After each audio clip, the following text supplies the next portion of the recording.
Bapak Ibu, apa alasan saya yang paling prinsip?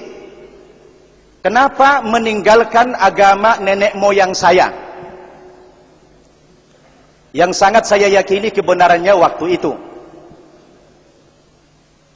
Kalau Pak Insan Mokoginta tadi banyak terpengaruh ketika beliau mendalami Alkitab. Sehingga Alkitab itu merupakan sumber hidayah bagi beliau menjadi muslim. Kalau saya sebaliknya, ayah saya itu kan dulu punya Al-Quran terjemahan Departemen Agama. Kalau Al-Quran Departemen Agama itu beda dengan Al-Quran dari Arab. Kalau dari Arab kan dari kanan ke kiri. Kalau yang Departemen Agama dari kiri ke kanan. Jadi surat Al-Baqarah itu berada di sebelah kiri. Seperti buku biasa. Beda dengan Al-Quran dari Arab. Jadi saya terbayang ada cerita teman berangkat haji. Dia beli pakaian, tulisannya dijamin tidak luntur. Ketika dia pulang ke hotel luntur, dia protes si Arab itu. Apa kata ente kan orang Indonesia. Orang Indonesia kan baca dari kiri ke kanan dijamin tidak luntur. Kami kan orang Arab dari kanan ke kiri. Luntur tidak dijamin. Kata orang Arab tadi. Kebetulan Al-Quran yang ditinggalkan ayah itu Al-Quran Departemen Agama. Dari kiri ke kanan. Lalu Al-Quran yang terjemahan Departemen Agama itu saya baca. Sangat berhati-hati apa sebenarnya kandungan daripada Al-Quran itu. Bapak Ibu, ketika saya buka awal-awal Al-Quran dari sebelah kiri, tentunya surat Al-Baqarah itu. Saya di awal surat Al-Baqarah saja sudah dikejutkan. Sudah dikejutkan oleh bunyi ayat. Kalau dulu terjemahannya saja yang saya tahu. Tapi kalau sekarang alhamdulillah Arabnya udah tahu saya. Bunyinya begini. Fawailul lilladzina yaktubunal kitaba biaydihim. Thumma yakuluna hadza min indillah liyashtaru bihi thamanan qalila.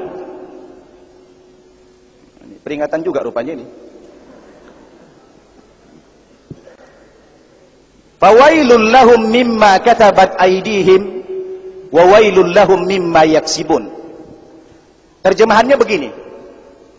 Al-Qur'annya orang Islam berkata, kata Allah, kecelakaan besarlah atas orang-orang yang telah menulis Alkitab dengan tangan-tangan mereka sendiri. Lalu mereka mengatakan ini dari sisi Tuhan. Tapi Al-Quran mengatakan tidak. Alkitab itu sudah ditulis oleh tangan manusia. Diulangi lagi oleh Quran, kecelakaan besarlah atas orang-orang yang menulis Alkitab dengan tangan mereka sendiri. Dan kecelakaan besarlah atas orang-orang dari apa yang mereka usahakan sendiri. Saya kan sebagai umat Kristiani kaget baca ayat ini. Baru lagi di awal-awal ayat 79 surat Al-Baqarah sudah memprotes Alkitab. Bagaimana tidak kaget saya?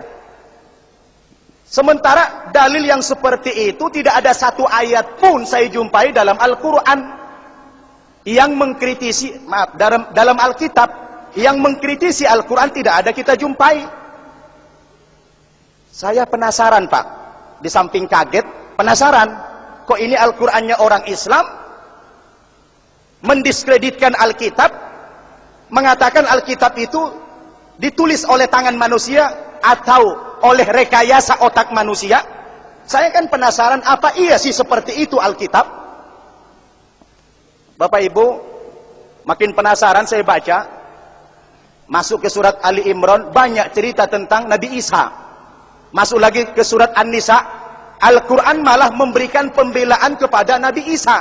Di saat orang Nasrani mengatakan Nabi Isa itu sudah mati terbunuh dan tersalib, justru Al-Quran memberikan pembelaan. Kata Quran itu, wa ma qataluhu wa ma salabuhu walakin syubbiha lahum. Nabi Isa itu kata Quran tidak mati terbunuh, tidak mati tersalib, tapi yang terbunuh dan tersalib ketika itu orang yang diserupakan wajahnya persis seperti Nabi Isa. Begitulah kalau orang Batak pidato. Waktunya sudah habis. Iya. Boleh minta diskon enggak ini kira-kira ini? Kalau teman saya sudah membatasi Anda, maka Jadi, saya tambah sedikit lagi Pak, supaya tidak ngambang nanti. Ketika saya coba melanjutkan, lalu saya terbayang, karena saya kritis waktu itu. Saya tidak subjektif, saya harus objektif waktu itu kan. Apa iya sih tuduhan Al-Quran, Alkitabnya orang Kristen itu adalah buatan manusia? Begitu saya Pak penasaran, 2 tahun saya membuka Alkitab ini sampai habis ini saya baca ini. Ternyata setelah saya cerna dengan akal saya, betul juga. Ternyata pernyataan Quran itu bukan fitnah, malah fakta.